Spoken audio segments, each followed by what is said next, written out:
Olá, tudo bem? Vamos dar continuidade ao estudo da região Centro-Oeste. No nosso encontro passado a gente falou um pouco sobre as características gerais da região, né? Um pouquinho do histórico de ocupação da região e falamos um pouco das características econômicas.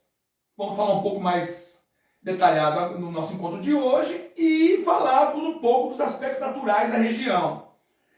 Falamos um pouco da questão do relevo, da estrutura geológica, estávamos falando dos tipos de clima que aqui aparecem e fiquei de falar nesse encontro de hoje. Falamos também um pouco da hidrografia da região, do papel que a região tem em irrigar várias bacias nacionais, né? A famosa caixa d'água do país. Né?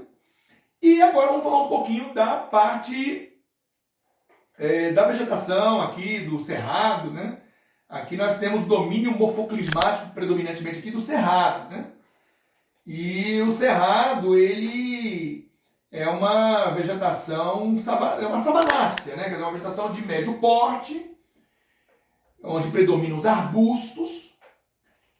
Ele tem várias feições, né? Você tem o cerrado, ele vai desde a fase de cerradão, que a gente chama, que é já a transição para a área de floresta, no norte do Mato Grosso, né? Então, já é um cerrado onde aparecem árvores maiores, né?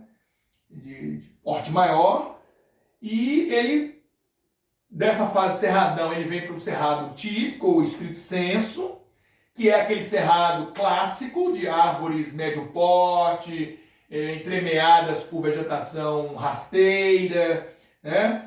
E depois temos uma fase de cerradinho, que alguns chamam, né?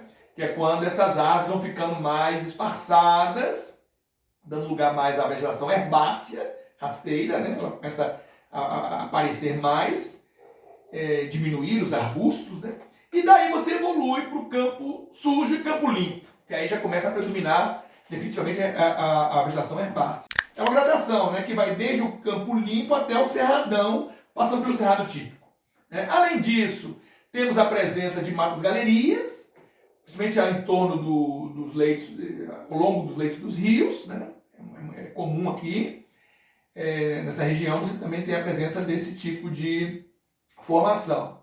E o cerrado é um bioma que está bastante prejudicado pela expansão da fronteira agrícola, ele tem sido intensamente devastado, né? E não há o mesmo apelo na mídia e nas organizações, né, não governamentais que se tem pela Mata Atlântica, que se tem pela Amazônia, porque o cerrado não é um bioma exuberante, né, ele não tem aquele caráter monumental, daquelas árvores gigantescas, daquele inferno verde, né? O cerrado não é assim, são árvores tortuosas, de médio porte, né? Muitas delas deixam suas folhas caírem durante o período de seca, chamadas caducifólias, ou parte das folhas caírem, subcaducifólias, né? Porque o cerrado é uma vegetação tropófila, né? Quer dizer, está adaptada à alternância de seca e de chuva, e ele cria mecanismos para poder passar pelos períodos de seca, né? Raízes profundas, a casca é grossa, parece uma cortiça, né? Que é uma forma que ela tem de se proteger, inclusive, das queimadas, que são muito comuns na região na época das secas, né? São árvores que são tortuosas, têm uma deficiência nutricional, né?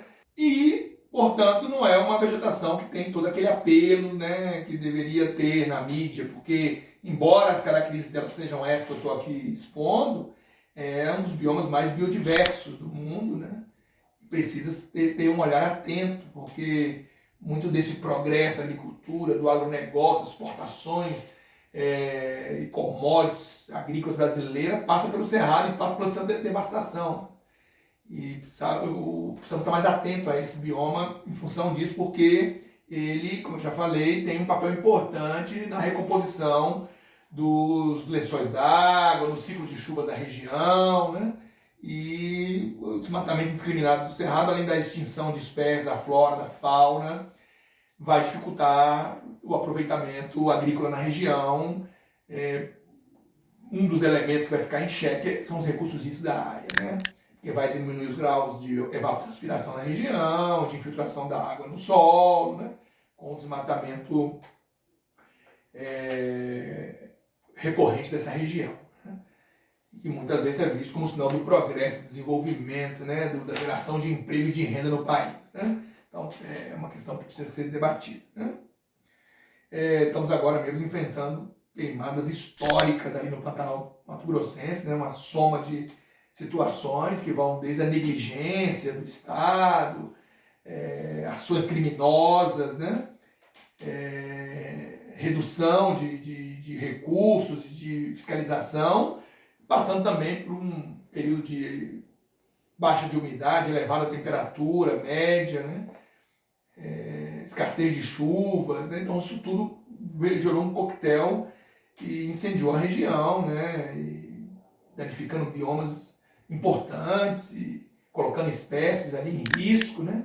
Então, para dar um exemplo, né, de que e olha que o Pantanal é uma área que historicamente é uma área alagada e tudo mais, não é muito comum, mas ele está passando também por uma área de seca, um período de seca histórico, né? Que também ajudou. Mas você vê que é uma região que merece nossa atenção, né?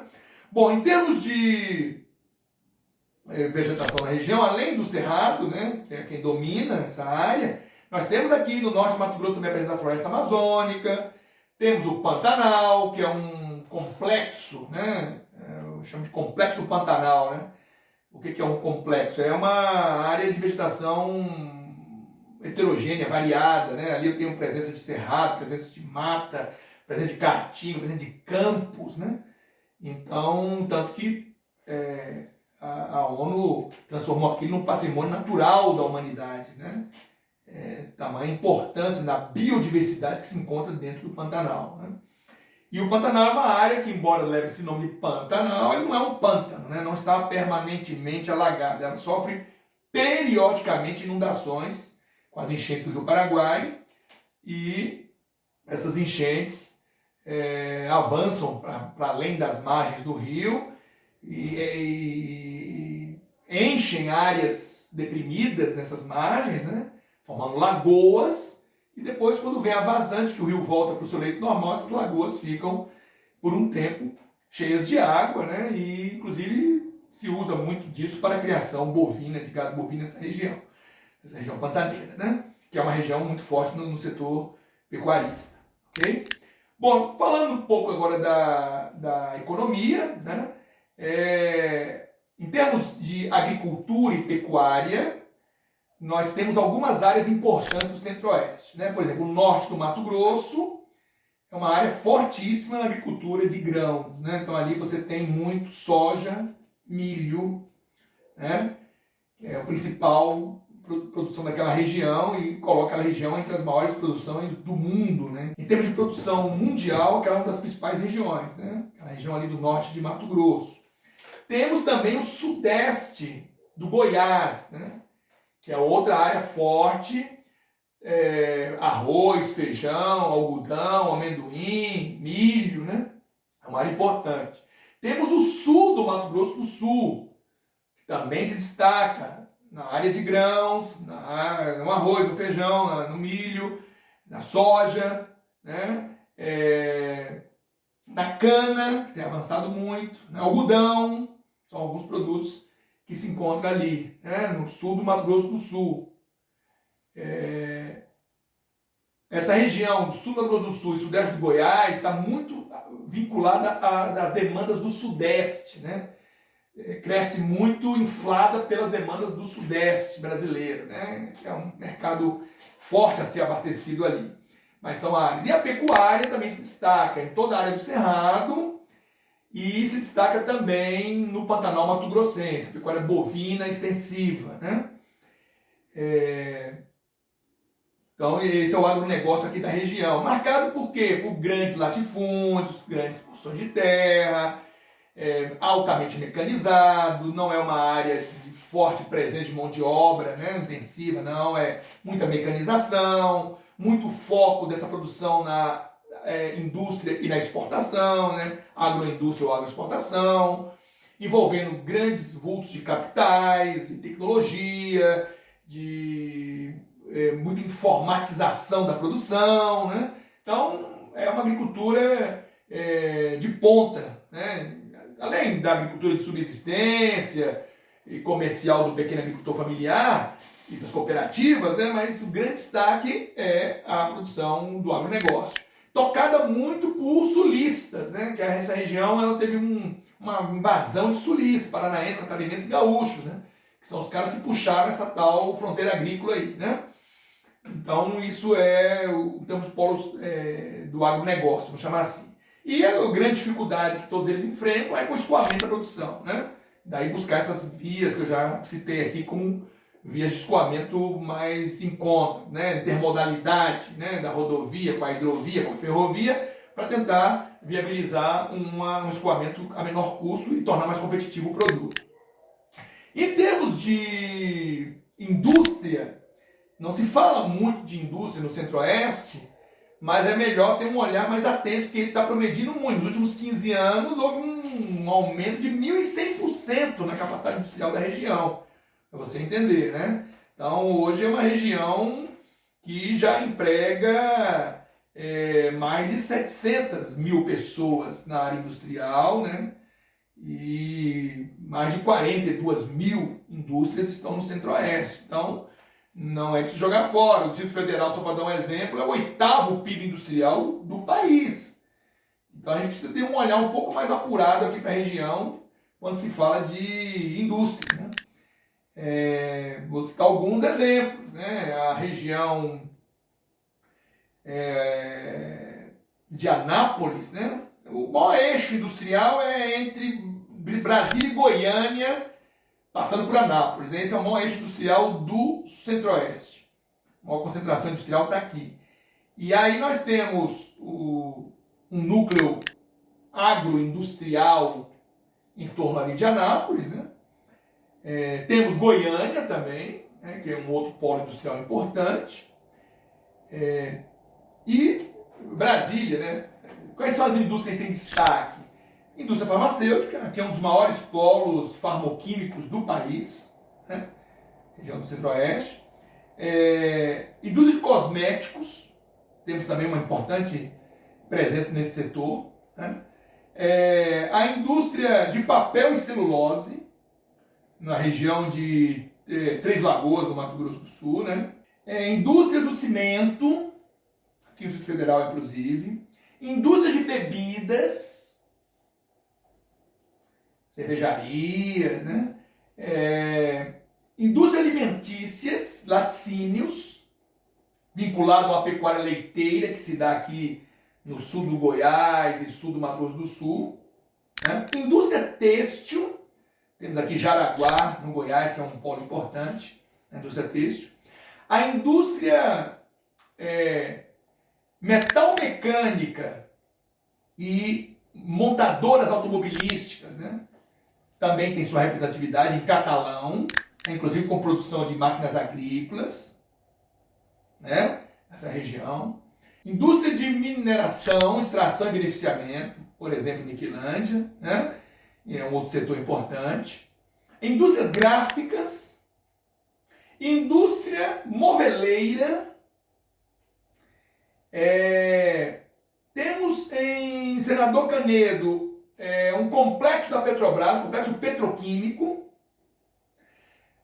Temos também na área de reciclagem de material, né, de material plástico, oriundo da área de agrotóxicos e tudo mais, do meio rural, transformando em eletrodutos, né? Então, assim, a gente vai citando, você vai vendo que o poderio industrial dessa região é crescente. Nós não podemos desprezar o nosso papel na indústria nacional, que é crescente e é uma área que tem incentivado, né, a vinda da indústria para cá. Principalmente o Goiás tem tido muito sucesso em incentivar a vinda do capital industrial para essa região. E naquele processo de desconcentração industrial que o Sudeste já vem vivendo desde os anos 70, essa desconcentração tem alcançado o Centro-Oeste, né? E então nós temos nos destacados em alguns setores, né? Desses que eu acabei de citar aqui alguns, né? Só para você entender o poderio que essa região tem e a crescente produção industrial que tem se deslocado para cá e gerado emprego e renda para essa região. Então isso é importante. E o outro setor, que eu já tinha comentado no começo, é o setor que mais gera renda, né? Que é a prestação de serviços, comércio, né? Que é muito forte na região, e o turismo também. Na região tem explorado muito o turismo regional aqui, né? Principalmente o ecoturismo, tem se abordado muito essa temática, né? E tem sido bem sucedido também essa indústria do turismo aqui. Então, em termos econômicos, o Centro-Oeste, pensando em setor por setor, né? A estrutura do Centro-Oeste seria mais ou menos essa. Em termos socioeconômicos, o Centro-Oeste tem uma posição bastante razoável, né? Por exemplo, nossa taxa de mortalidade infantil é a terceira menor do que a nossa só do Sudeste e Sul, né? Então a gente está à frente do Norte e Nordeste em termos de mortalidade infantil. Isso é um bom sinal, né? O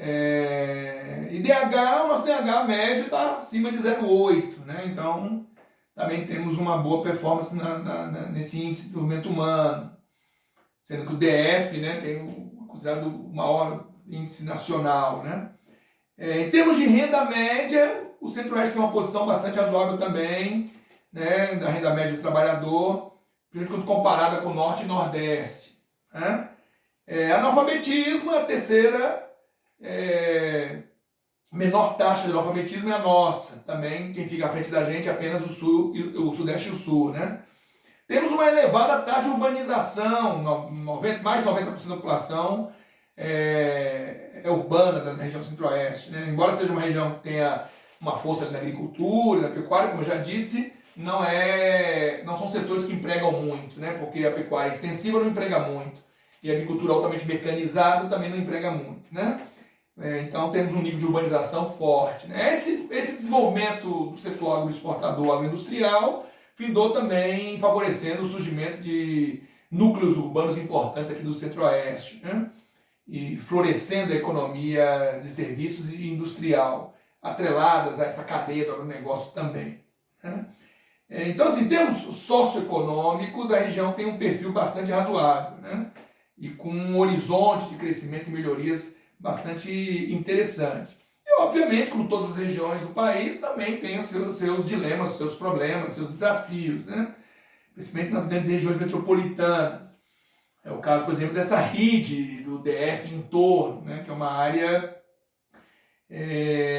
que merece uma atenção, é uma área populosa, é uma área com grandes desigualdades, né? Uma área que não tem conseguido gerar atividades econômicas que possam gerar empregos em quantidades razoáveis para ocupar essa população do entorno. Então há uma demanda muito forte sobre o Distrito Federal, né?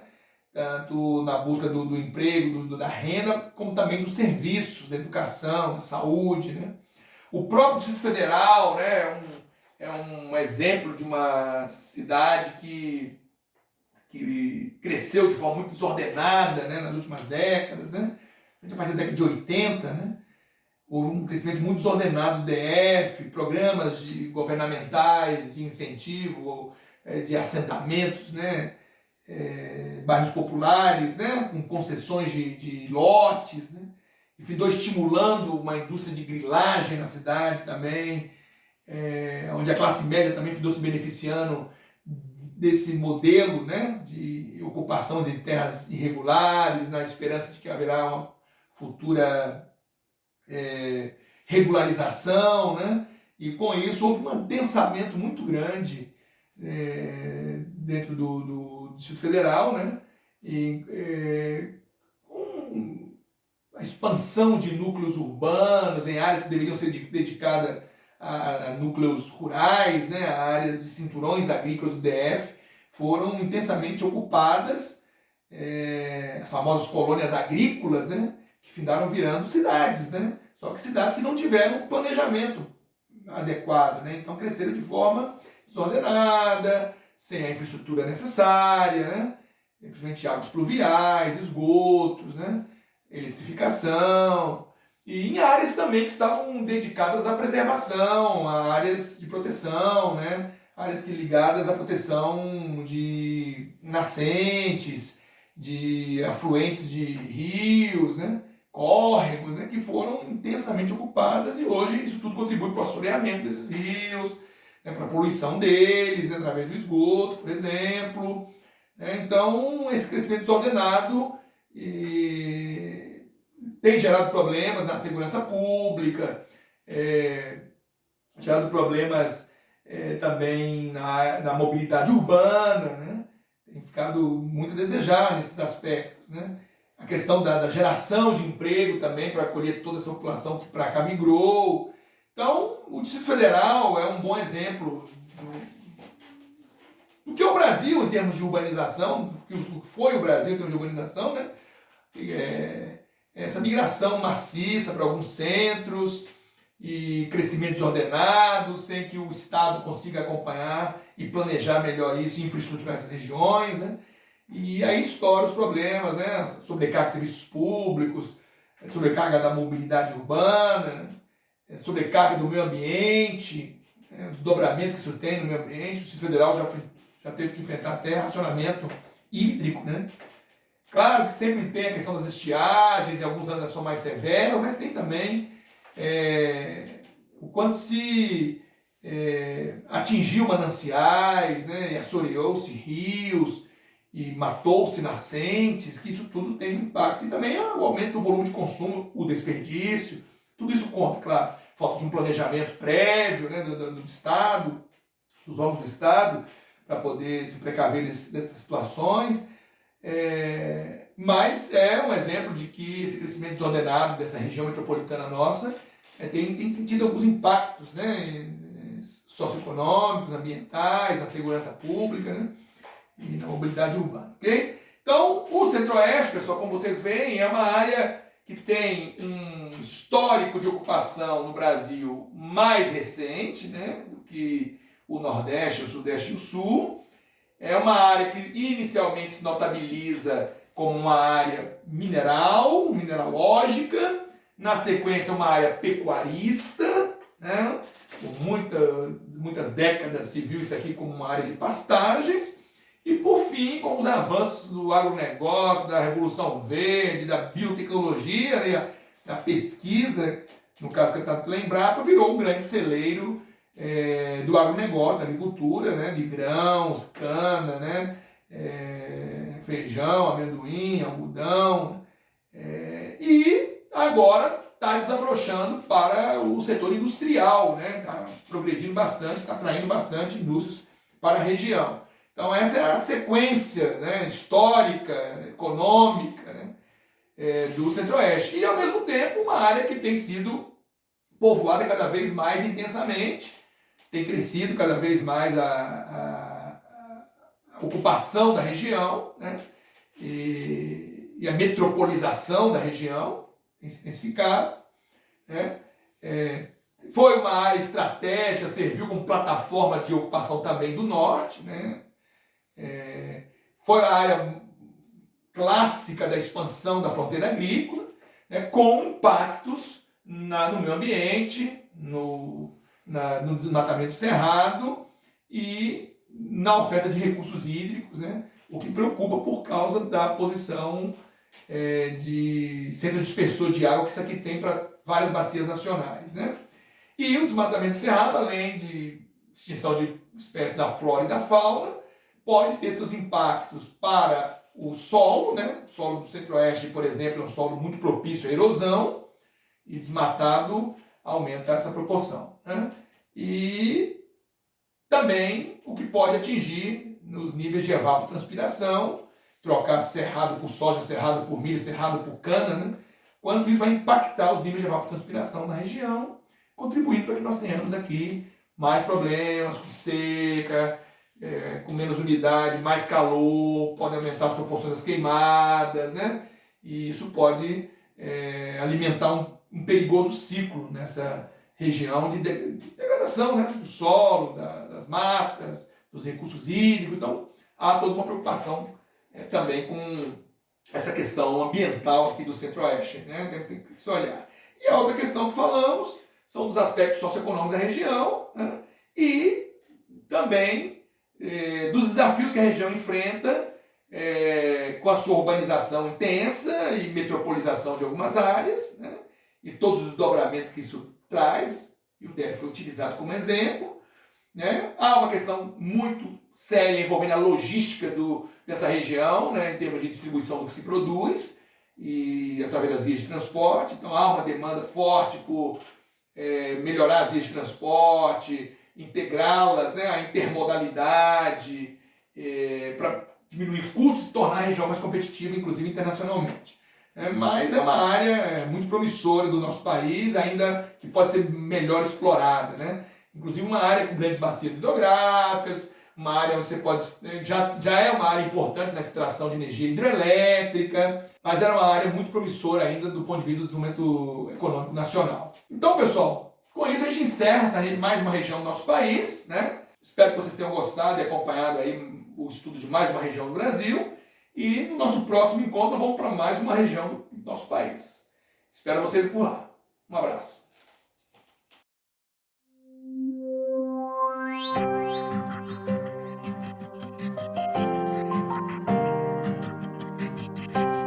Em Brasília, eu procurei basear na forma.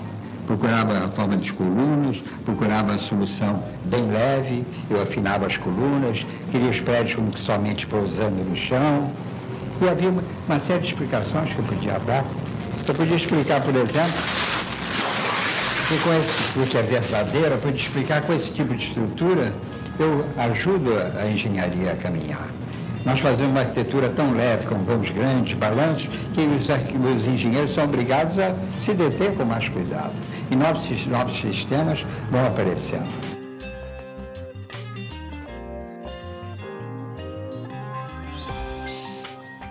Quando alguém vai visitar Brasília, por exemplo, eu estou tranquilo. Eu digo lá, agora você pode gostar ou não dos palácios, mas você não vai ver nada parecido que você tenha visto antes. E isso realmente é muito importante para mim. Eu acho que a arquitetura é toda feita de inversão. Eu preciso mudar a sociedade. E quando eu falei mudar a sociedade, não está falando mudar a sociedade por causa da arquitetura, que é secundário. Está falando mudar a sociedade para fazer a sociedade, a vida mais justa. E, inclusive, da arquitetura, os temas que nós desejaremos de ter. Os temas humanos, uma arquitetura mais feita para todos.